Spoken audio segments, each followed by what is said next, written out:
Hai Tribuners, kembali lagi di Tribun TV Lampung. Hari ini masih bersama Ellen Octavia yang akan menemani kalian siang hari ini. Nah, kali ini kita kedatangan tamu spesial nih dari Otoritas Jasa Keuangan Provinsi Lampung.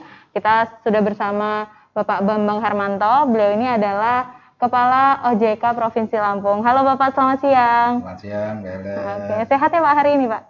Alhamdulillah sehat. Oke, sehat selalu ya. Oke.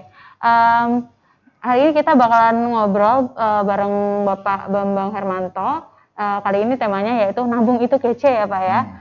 Oke, tapi sebelum kita mengarah ke hal tersebut, mungkin juga ada juga masyarakat yang mungkin masih belum tahu itu tugas dan peran dari OJK itu sendiri seperti apa gitu Pak ya. Jadi seperti apa sih Pak tugas Otoritas Jasa Keuangan khususnya yang ada di Provinsi Lampung ini sendiri? Iya. Selamat siang para Tribuners dan Mbak Elin. Terima kasih nih kami sudah diundang di Tribun TV. Tentu ini menjadi kesempatan yang baik bagi kami juga untuk bisa menyapa Tribuners dan juga berbagi informasi ya. OJK kalau di Lampung ini sudah mungkin 7 tahunan ya, karena di 2013 Otoritas Jasa Keuangan, 2012 Otoritas Jasa Keuangan ini sudah berdiri sebenarnya. Ya, ini merupakan amanah dari undang-undang mengenai OJK yang di sana meminta kepada Bank Indonesia pada saat itu yang melakukan pengawasan perbankan dan juga Badan Pengawas Pasar Modal di sini yang melakukan pengawasan terhadap pasar modal dan lembaga jasa keuangan untuk gabung jadi satu dalam satu lembaga yang namanya OJK. Nah, kemudian tahun 2012 teman-teman dari Bapak PLK bergabung, kemudian teman-teman dari OJK tahun 2013 dan 2014 baru berdiri di daerah. Nah, tentunya dengan penggabungan dua institusi besar, ini tugas kita juga cukup luas, Mbak. Jadi kita melakukan pengaturan dan pengawasan terhadap semua lembaga jasa keuangan dari perbankan, kemudian pasar modal, kemudian juga industri keuangan non bank. Ini ya IKNB yang banyak ini, ada asuransi, leasing, multi finance, dana pensiun gitu. Kecuali koperasi, ya kalau koperasi ini memang sudah menjadi kewenangan dari Kementerian Koperasi. Nah, selain tugas pengaturan dan pengawasan, ini ada satu yang penting ini, karena di undang-undang tentang OJK ini kita diamanahkan tidak hanya bergerak atau beroperasi di satu sisi, tapi di dua sisi, industri dan masyarakat. Makanya tugas kita yang ketiga ini yang penting adalah melakukan perlindungan terhadap konsumen. Perlindungan terhadap konsumen ini tentu tidak harus kejadian kemudian baru kita melakukan perlindungan, tapi justru ikhtiar atau kemudian program-program yang bisa bersifat preventif, ya, jadi sebelum kejadian itu kita lakukan. Nah, bentuknya adalah seperti ini, kita melakukan edukasi kepada masyarakat supaya mereka mengetahui mengenai apa itu produk-produk jasa keuangan yang akan mereka beli. Ya, tentunya tidak hanya dari manfaatnya saja, tapi resikonya juga mereka harus tahu. Karena biasanya masyarakat itu kalau kemudian mereka beli sesuatu yang tidak dia pahami, ini biasanya nanti akan terjadi apa istilahnya? Bisa jadi masalah, ya, bisa jadi sengketa malahan dengan lembaga jasa keuangannya. Karena ada mungkin fitur-fitur yang tidak mereka ketahui, ya, dan mereka main beli saja. Nah, ini yang kita harapkan dengan kita mendidik, membina masyarakat supaya mereka paham terhadap produk-produk jasa keuangan. Nah, tetap kita juga melakukan pengawasan, pengaturan di industrinya. Jadi sama-sama nih, industri dan masyarakat harus sama-sama kita dorong untuk lebih baik dan kemudian juga lebih well literate dan well inclusive. Ya, itu yang biasa kita sampaikan kepada masyarakat gitu. Oke. Jadi tadi tugas dari OJK khususnya di Provinsi Lampung itu tadi ya Pak ya. Oke, kemudian kalau untuk peran OJK itu sendiri Pak dalam mendorong stimulus perekonomian yang ada di Lampung itu seperti apa Pak? Ya, nah ini yang menjadi isu ya pada saat ini. Tentu kita juga sangat prihatin dengan kondisi pandemi COVID-19 yang hampir merubah seluruh kehidupan ya. Ya, mulai dari kita ada social distancing seperti kita saat ini harus pakai masker gitu kan. Jadi tidak bisa melihat mukanya secara langsung ya Pak ya. Harusnya bisa. Betul, terus kemudian banyak aktivitas keseharian kita yang harus kita tahan dulu ya, kita harus berdiam di rumah atau beraktivitas di rumah dahulu. Nah, ini juga berakibat kepada aktivitas ekonomi. Nah, aktivitas ekonomi ini tentu saja dampak langsungnya nanti kepada aktivitas keuangan juga. Nah, disinilah kita bersama dengan pemerintah, kemudian Bank Indonesia dan lembaga penjamin simpanan itu melakukan respon ya terhadap kondisi saat ini dengan mengeluarkan berbagai kebijakan-kebijakan. Nah, apa saja Pak? Tentunya ini ada dua sisi Mbak kebijakan yang kita ambil nih. Kebijakan yang kaitannya dengan bagaimana sih meng-create demand masyarakat untuk supaya bisa bertahan ya, terus kemudian bisa meningkatkan konsumsi lagi setelah sudah ini kan hampir sudah 4 bulan ya, 5 bulan ya kita sudah mulai new normal pandemi ya, sudah masuk new normal lagi. Nah, terus kemudian juga kita meng-create dari sisi supply-nya, bagaimana dari perusahaan-perusahaan sektorilnya tetap bisa bertahan dan mungkin bergerak kembali, dan juga perusahaan-perusahaan industri jasa keuangannya bisa memberikan sumber pendanaan berupa kredit kepada perusahaan-perusahaan sektoril. Nah, kami punya tugas di sini adalah mengawal supaya kebijakan terkait dengan restrukturisasi kredit itu dan pembiayaan ini bisa berjalan ya. Memang sampai dengan saat ini kita sudah cukup banyak yang sudah diproses ya oleh teman-teman dari perbankan dan perusahaan pembiayaan. Informasi terakhir ini masih sudah sekitar 120.000 debitur ya yang diproses dan kemudian nilainya itu sekitar 6,5 triliun. Nah, ini yang kita kawal nih. Karena banyak juga masyarakat yang belum paham. Ini instruksi dari Presiden minta dari perbankan untuk melakukan penundaan pembayaran. Semuanya kemudian tidak mengangsur. Nah, padahal proses di perbankan itu juga perlu dilalui. Jadinya harus ada permohonan dulu dari debitur untuk melakukan restrukturisasi kredit. Nah, nanti dari perbankan akan menganalisis kira-kira bentuk keringanan seperti apa yang bisa diberikan kepada debitur. Nah, itu kan bisa keringanan suku bunga, keringanan pembayaran angsuran, jangka waktunya diperpanjang, atau bahkan kalau memang diperlukan untuk tambahan modal akan diberikan tambahan modal lagi. Nah, ini yang kita kawal. Kemudian juga dari sisi pemerintah juga memberikan kebijakan berupa penempatan dana ya untuk mempercepat proses penyaluran dana, termasuk juga kebijakan penjaminan kredit supaya perbankan ini tidak ragu-ragu untuk menyalurkan kredit ke sektor real. Nah, ini juga yang kita kawal. Ini kebetulan memang tidak ada di Lampung ini yang kita kawal adalah bank-bank himbara. Jadi bank-bank milik negara, BNI, BRI, BTN, Bank Mandiri, ini yang mereka punya alokasi dana untuk disalurkan kembali kepada masyarakat. Dananya itu berasal dari pemerintah, Pak. Jadi memang khusus untuk mendukung program pemulihan ekonomi nasional. Nah, kebijakan yang ketiga ini yang tidak kalah pentingnya adalah subsidi bunga. Nah, ini subsidi bunga diberikan kepada debitur-debitur yang terdampak COVID. Nah, ini yang kami sekarang sedang dorong ini supaya tiga kebijakan itu bisa dilaksanakan atau diimplementasikan dengan baik. Karena kalau kita tidak bisa memanfaatkan dengan baik, ini juga rugi nih buat buat perusahaan perbankan, perusahaan pembiayaan maupun juga kepada masyarakat, karena pemerintah ini sudah sudah sangat concern, sangat apa namanya, sangat perhatian sekali bagaimana supaya selain memulihkan kesehatannya kembali seluruh masyarakat, tapi ekonominya juga bisa dipulihkan segera. Nah, ini mohon nanti bisa dimanfaatkan dengan baik oleh masyarakat. Oh, karena adanya COVID dan pandemi ini tadi kan, jadi 2 kali lipat ya Pak ya, tantangan yang didapatkan oleh OJK ini tadi untuk bagaimana caranya meningkatkan stimulus ekonomi.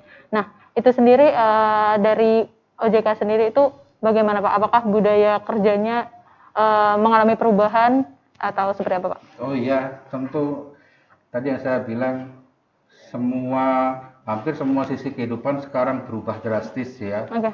Ya, anak saya yang tadinya sekolahnya tatap muka sekarang terpaksa harus online gitu, harus belajar di rumah, harus siapkan gadget gitu kan, harus siapkan wifi supaya bisa internetan gitu. Sama halnya dengan yang di OJK. Di OJK juga proses bisnis kita juga banyak berubah karena tidak dimungkinkan untuk melakukan tatap muka. Maka proses pemeriksaan maupun pengawasan kita juga lakukan melalui sistem. Ya, jadi di sana teman-teman perbankan diminta untuk menyampaikan data-data itu dalam sistem itu, namanya OBOX kalau di kita. Ya, jadi nanti pengawas tinggal ngambil-ngambil saja itu, ya, tinggal ngambil-ngambil saja dari situ untuk kemudian dilakukan analisa dan pemeriksaan. Termasuk juga untuk sekarang ini 15% saja pegawai yang masuk kantor, ya, yang sisanya work from home, gitu. Nah, jadi tentu ini mekanisme untuk melakukan kegiatan melalui sarana teknologi informasi ini menjadi sangat mutlak sekarang diperlukan. Dan tentu ini sudah dipersiapkan jauh-jauh hari juga oleh OJK supaya semua pekerjaan yang menjadi tugas dan tanggung jawab OJK dapat dilaksanakan dengan baik.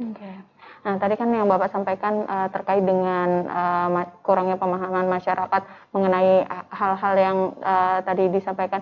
Itu bagaimana sih Pak cara OJK untuk menjangkau agar pemahaman masyarakat terhadap keuangan ini dapat tercapai? Iya, jadi ada beberapa baik itu adalah kebijakan, ketentuan maupun juga program yang kita lakukan. Jadi di kebijakan kita punya yang namanya strategi nasional SNKI ya, Strategi Nasional Keuangan Indonesia. Di sana ada program yang namanya program inklusi keuangan. Nah, ini program inklusi keuangan sudah dimandatori oleh Presiden. Tahun 2019 kemarin kita diminta untuk mencapai tingkat inklusi keuangan sampai dengan 75%. Dan alhamdulillah sudah tercapai itu Mbak. Lebih dari 75% kita pencapaiannya. Tapi Pak Presiden minta tahun 2024 harus 90%. Nah, tingkat inklusi ini artinya begini, kalau 90% artinya dari 100 orang yang kita survei, ya, 90% itu harus sudah memiliki produk jasa keuangan, ya. Nah, tinggal 10% orang aja yang nggak punya. Nah, tapi kita untuk program inklusi keuangan ini nggak bisa berjalan dengan baik kalau kita tidak melaksanakan juga program literasi keuangan. Nah, kalau literasi keuangan lebih kepada bagaimana sih masyarakat itu bisa tahu, ya, bisa memahami dan punya skill, keterampilan untuk melakukan transaksi terhadap produk-produk jasa keuangan. Nah, jadi ini 2 program ini yang merupakan kebijakan nasional yang kemudian dijabarkan oleh kita, antara lain dengan ketentuan kita mewajibkan kepada perbankan, perusahaan pembiayaan, asuransi ataupun semua yang berada di bawah pengawasan OJK untuk melakukan juga edukasi. Jadi ada kewajiban juga Mbak mereka untuk melakukan edukasi. Mereka harus punya rencananya, kemudian nanti mereka melaporkan realisasinya, dan kemudian akan dievaluasi itu oleh para pengawasnya. Nah, tapi kita juga punya program sendiri untuk di OJK. Kita punya program untuk melakukan edukasi, ya. Dalam setahun ini kita mungkin sudah berapa kali berkunjung ke daerah-daerah yang memang memerlukan untuk dilakukan edukasi. Dan biasanya kita juga bekerja sama dengan baik itu dengan pemerintah, terus kemudian dengan lembaga-lembaga atau instansi terkait, ya, supaya tidak hanya masyarakat secara awam tuh. Biasanya profesi-profesi juga kita masukkan. Kita masuki profesi kepolisian, kemudian TNI, ya, terus kemudian akademisi, ya, sekolah, ya, itu agar mencangkup keseluruhan. Betul, termasuk UMKM. Nah, itu agar informasi mengenai literasi keuangan dan inklusi keuangan ini bisa sampai kepada masyarakat. Gitu. Oke. Lalu Pak, di dalam kebijakan strategis OJK 2020 itu kan terdapat transformasi digital sektor jasa keuangan. Ya. Nah, itu seperti apa sih Pak yang diterapkan oleh OJK khususnya yang ada di Lampung ini? Ya, ini wabah pandemik ini tidak hanya menjadi musibah ya, tapi ini justru menjadi berkah juga karena mau tidak mau dengan kondisi pandemi COVID seperti sekarang, banyak lembaga-lembaga jasa keuangan yang sudah mulai memikirkan untuk melakukan digitalisasi. Digitalisasi ini artinya mengurangi kemungkinan kita berinteraksi secara langsung, ya, dengan menggunakan berbagai macam perangkat teknologi informasi, apakah itu melalui gadget, ya, terus kemudian melalui internet atau melalui mobile phone gitu. Nah, ini yang ditangkap ya oleh OJK bahwa ini akan semakin ke depan dengan perkembangan teknologi yang ada, perkembangan masyarakat dan perkembangan tuntutan dari kebutuhan masyarakat terhadap kemudahan bertransaksi. Ini juga yang kemudian OJK mengeluarkan ketentuan-ketentuan terkait dengan digitalisasi banking, ya, digital banking. Nah, ada beberapa hal sebenarnya ya, selain kemudahan-kemudahan, masyarakat juga perlu mengetahui mengenai resiko-resikonya. Nah, ini yang perlu harus kami sampaikan ya, karena orang sekarang semakin mudah menggunakan gadget atau internet atau mobile banking untuk transaksi, itu biasanya juga menjadi celah ya bagi orang-orang yang tidak bertanggung jawab untuk berbuat kejahatan. Karena sekarang mudah ya Pak, tinggal klik-klik saja. Ya, tinggal klik-klik saja. Kalau kita tidak safety untuk menyimpan PIN-nya, misalnya PIN-nya bisa dibaca oleh orang lain, nah itu nanti bisa menjadi problem. Nah, jadi di samping edukasi mengenai manfaat digital banking sehingga masyarakat mudah untuk melakukan transaksi, juga kita memberikan informasi mengenai bagaimana caranya untuk menjaga kerahasiaan data, informasi, maupun juga keamanan bertransaksi di dunia maya atau di digital. Oke. Lalu Pak, saat pandemi ini tantangan terbesar apa sih yang dihadapi oleh OJK Provinsi Lampung dan bagaimana cara mengatasinya Pak? Iya, tantangan terbesar kami tentu saja adalah ini bagaimana semua program-program kerja yang dibebankan kepada kami bisa dilaksanakan dengan ya tanpa harus melakukan banyak kontak fisik. Ya, tentu kita sekarang sudah mulai memanfaatkan banyak jejaring terkait networking mengenai teknologi informasi, ya, apakah itu biasanya kalau kita komunikasi dengan Zoom, ya, dengan Webex, ya,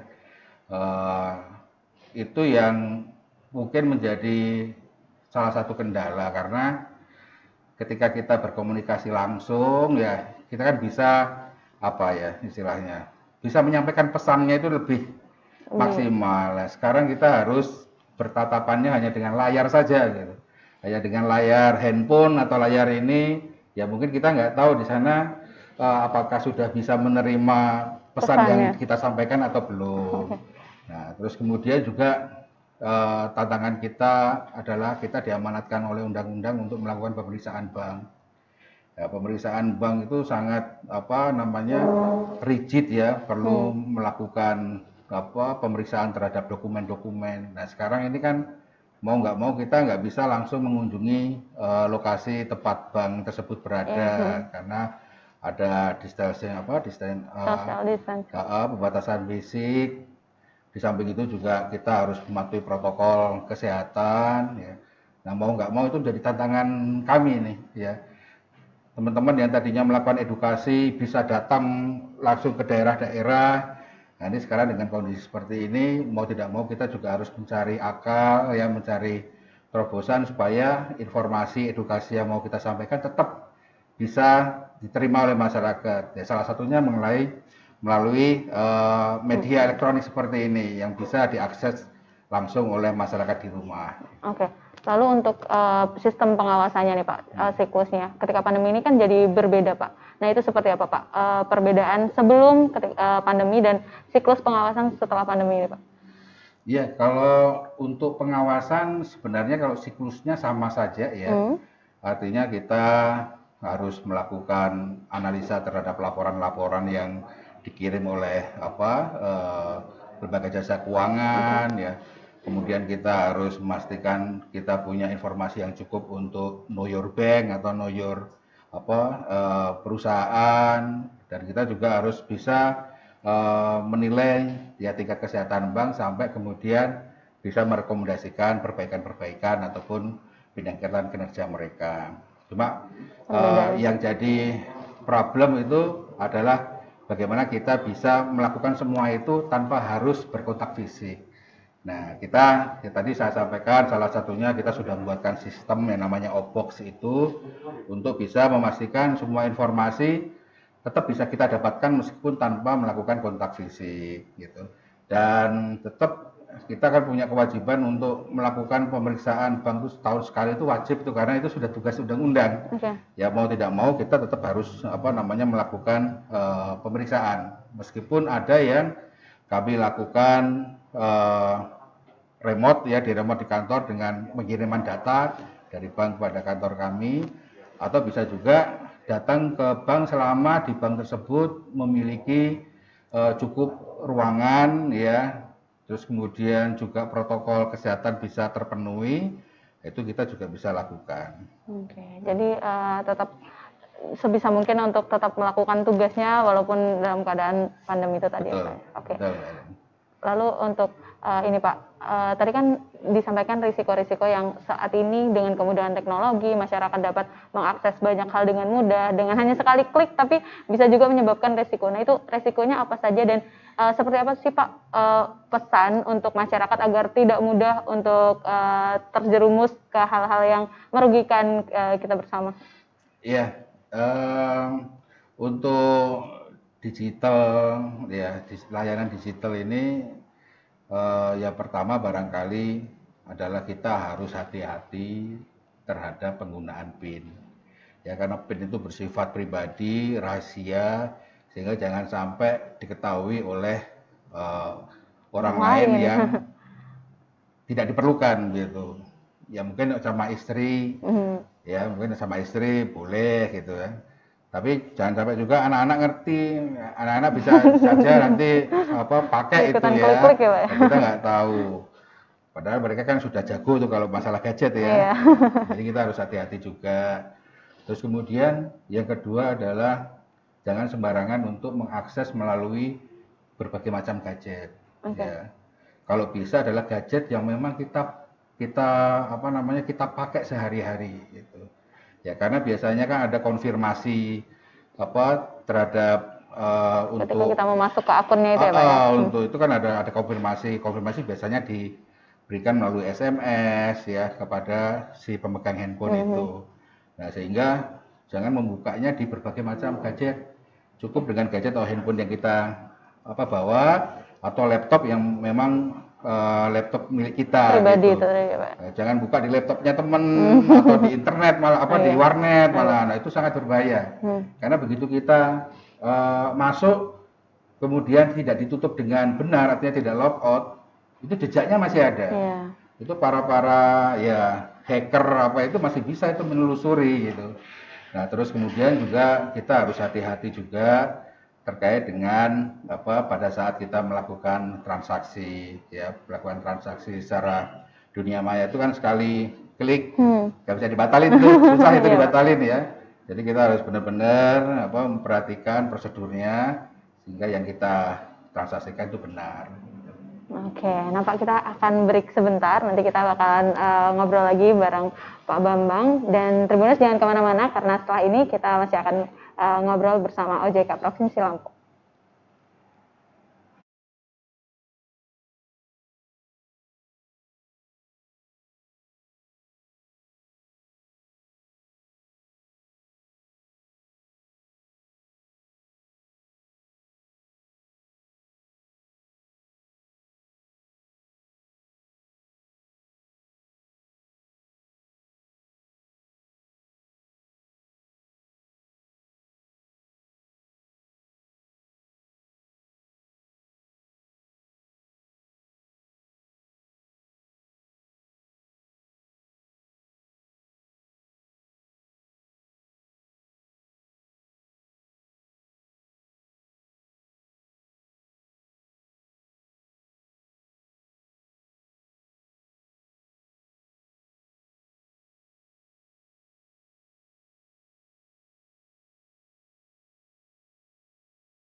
Nah, halo Tribuners, kita masih balik lagi di Tribun TV Lampung, tentunya masih bareng dengan Bapak Bambang. Beliau ini adalah Ketua OJK Provinsi Lampung. Oke, kita lanjut lagi ya Pak ya pembicaranya.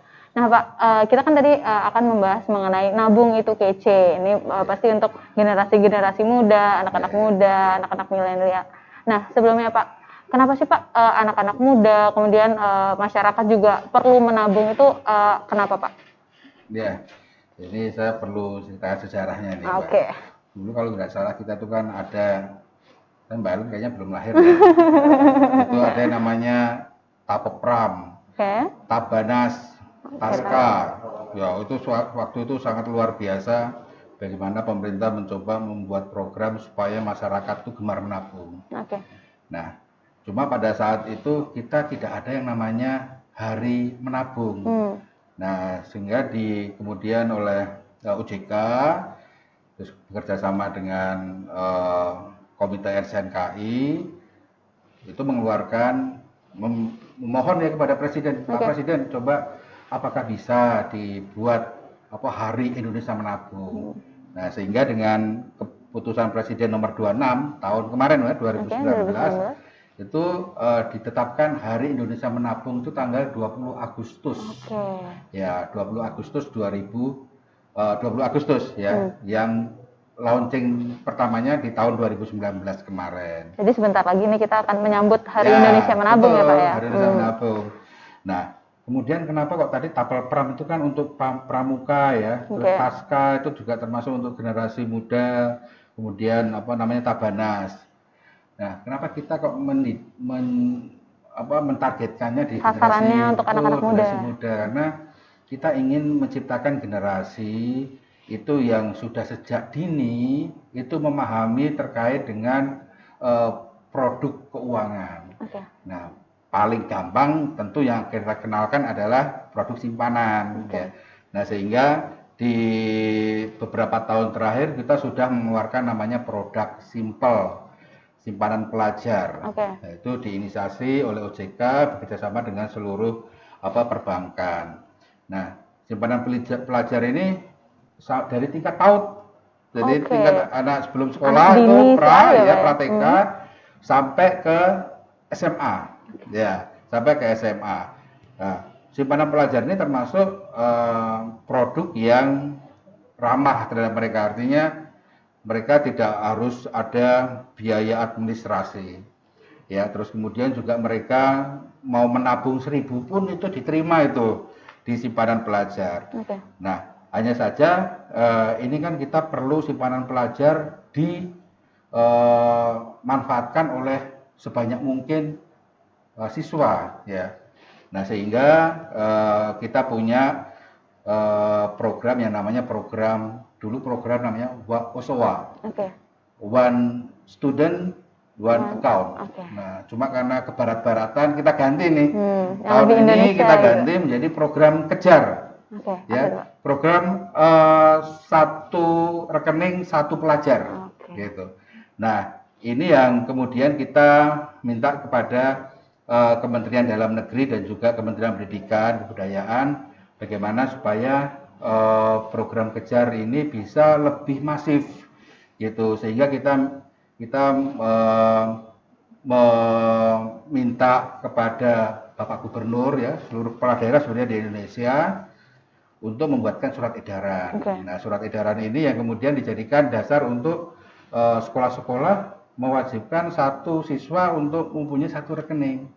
Nah, saat ini dari provinsi di Lampung ini sudah ada, dari provinsinya sendiri sudah ada surat edarannya, kemudian sudah diikuti oleh 7 kabupaten kota yang lain gitu. Nah, kita harapkan nanti tanggal 24 Agustus ini seluruh pemerintah daerah ini sudah mengeluarkan surat edaran yang sama, yang isinya adalah mewajibkan satu pelajar itu memiliki rekening simpanan.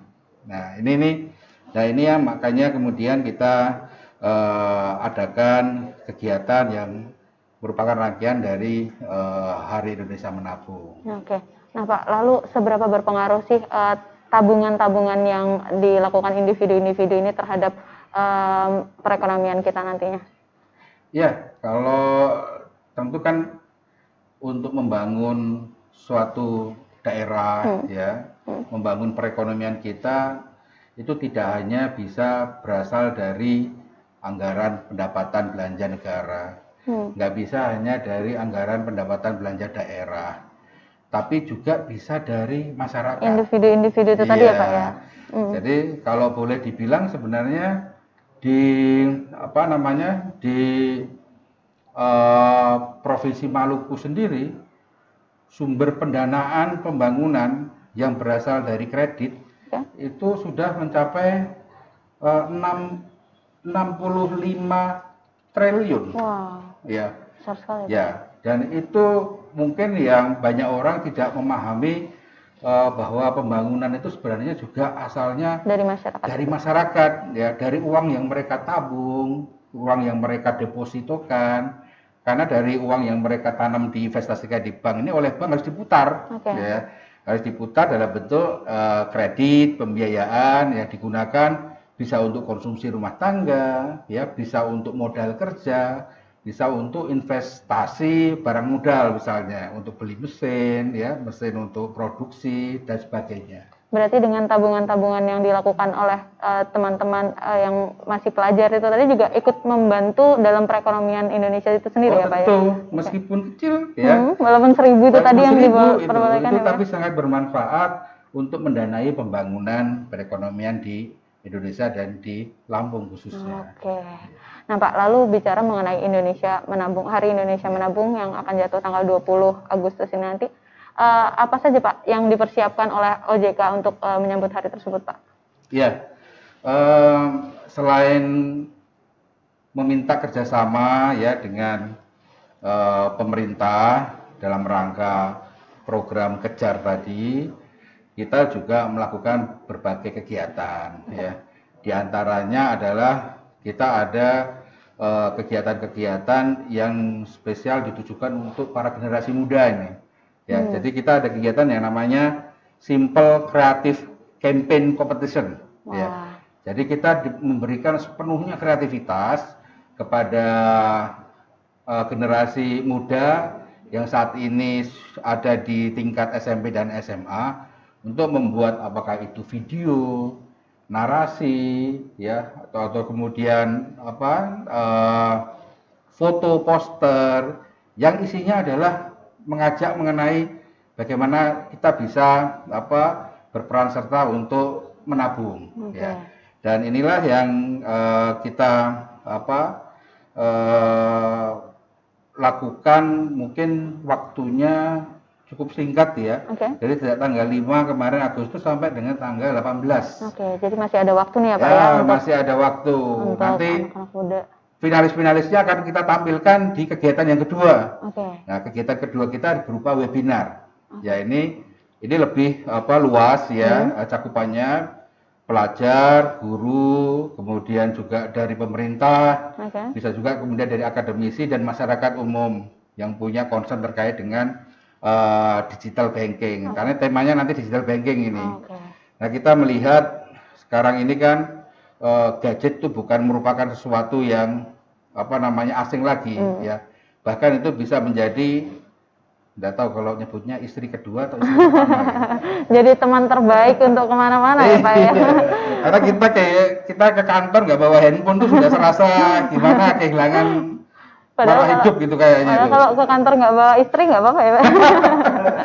Jadi itu sesuatu yang kayaknya melekat ya di kita. Nah, ya kita ingin bahwa dengan gaya hidup seperti ini seharusnya dari teman-teman di perbankan juga menyikapi transformasi itu tadi ya Pak. Betul, bagaimana kita harus mentransformasikan dari transaksi secara konvensional menjadi transaksi secara digital. Nah, ini yang akan kita bahas di kegiatan yang kedua di webinar itu.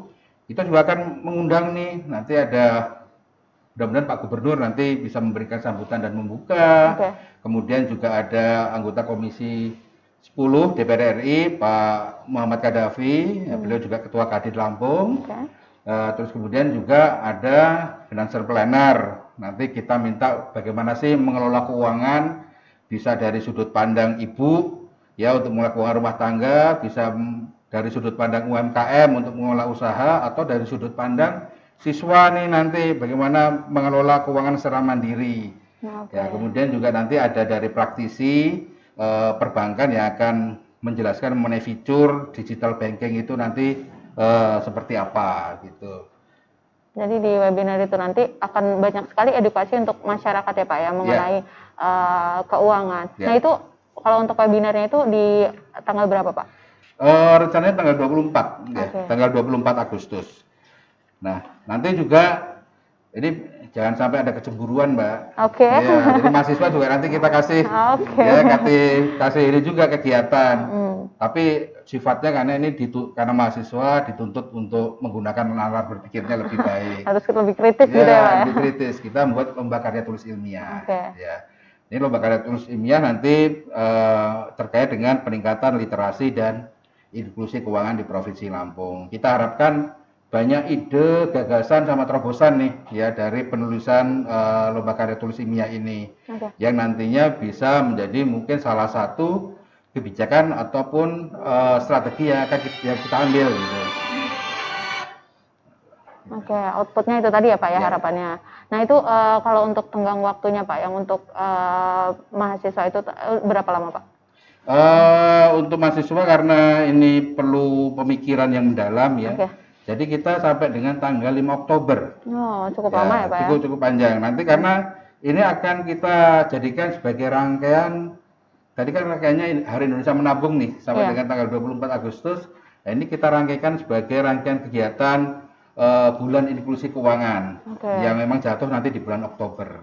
Nah kalau di bulan inklusi keuangan itu akan ada kegiatan atau akan ada rencananya ada apa Pak? Ya, biasanya kita akan bekerja sama ya sinergi dengan teman-teman dari Lembaga Jasa Keuangan untuk membuat program-program edukasi ya. Program-program edukasi ini bisa dalam bentuk pameran, bisa dalam bentuk sosialisasi ya, bisa dalam bentuk pelatihan ya. Tapi nanti kita akan menyesuaikan dengan kondisi pandemi Covid ini ya. Karena mungkin kalau pameran ya nggak mungkin tuh pameran dalam bentuk di ruang terbuka langsung karena nanti juga akan di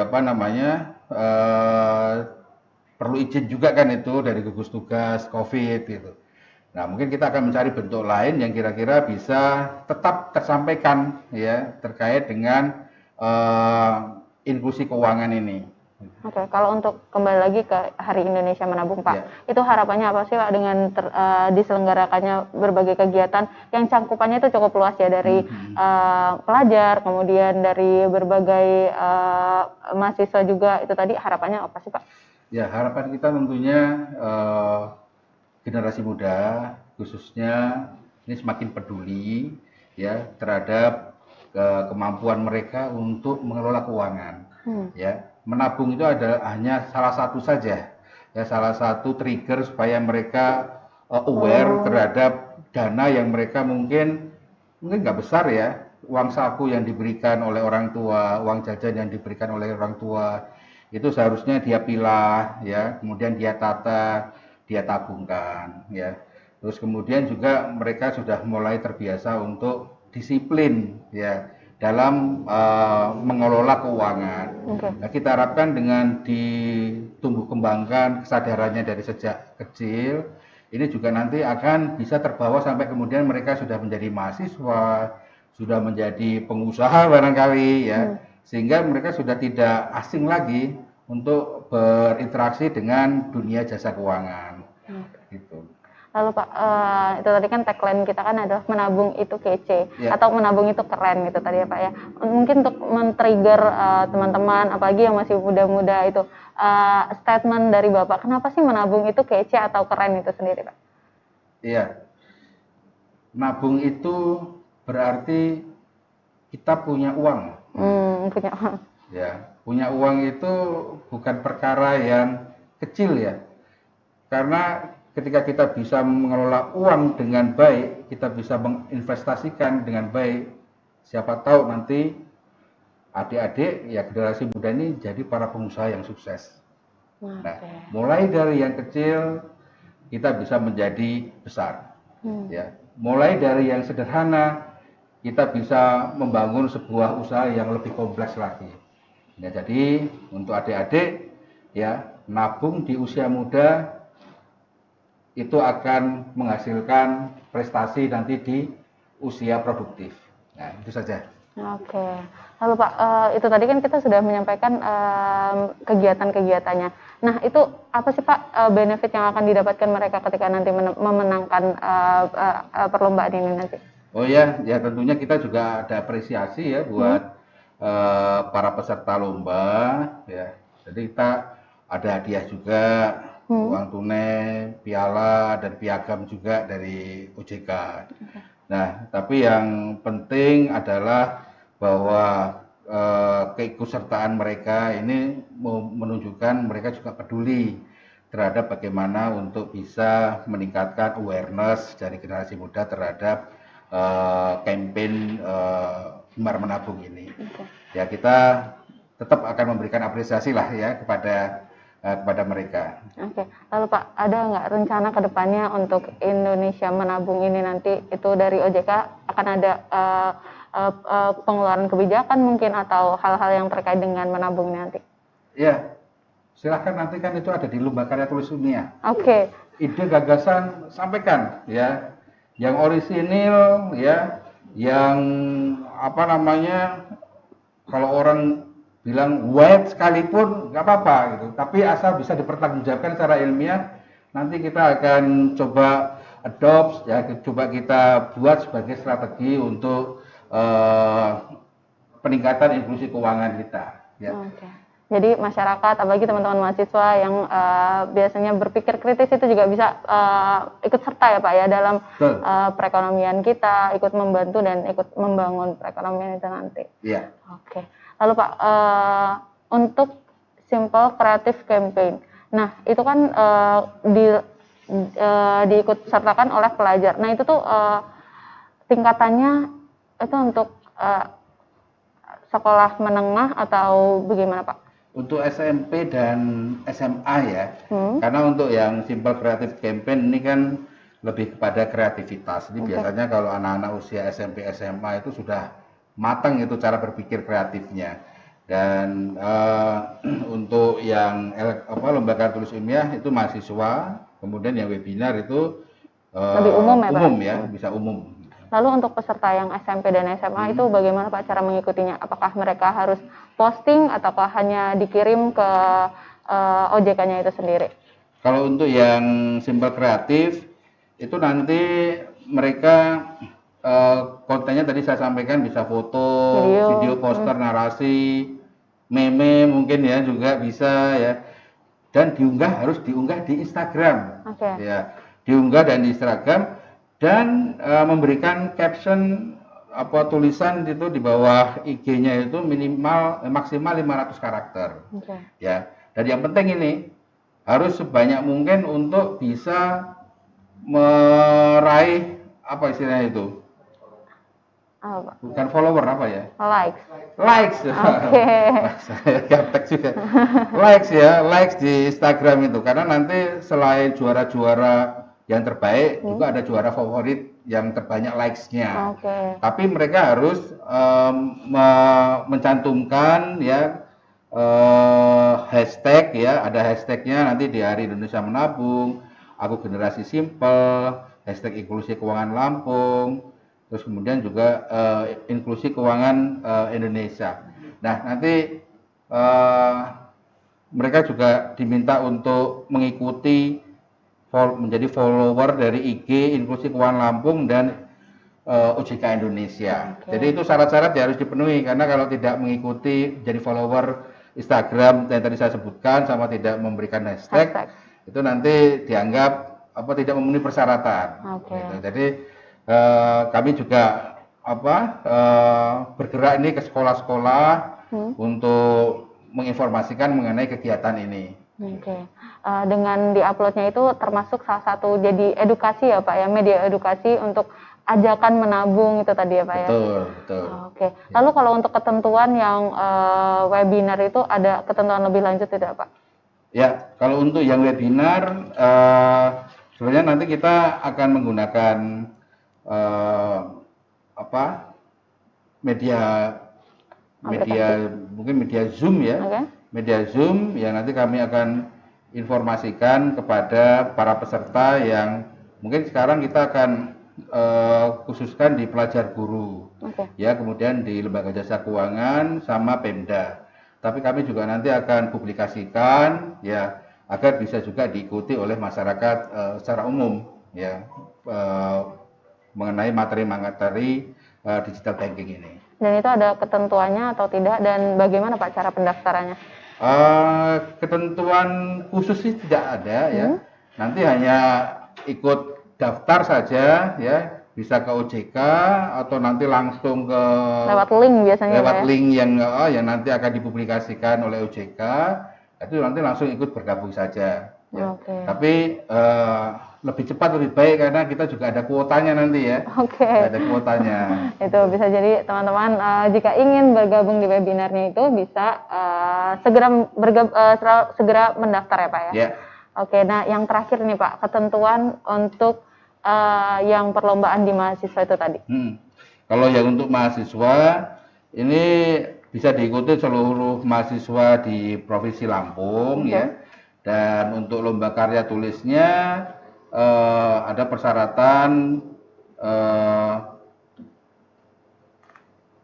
penilaiannya itu yang 40% materi, originalitasnya 30%, kesesuaian dengan tema 30%. Terus kemudian tema yang diangkat adalah peningkatan literasi dan inklusi di Provinsi Lampung.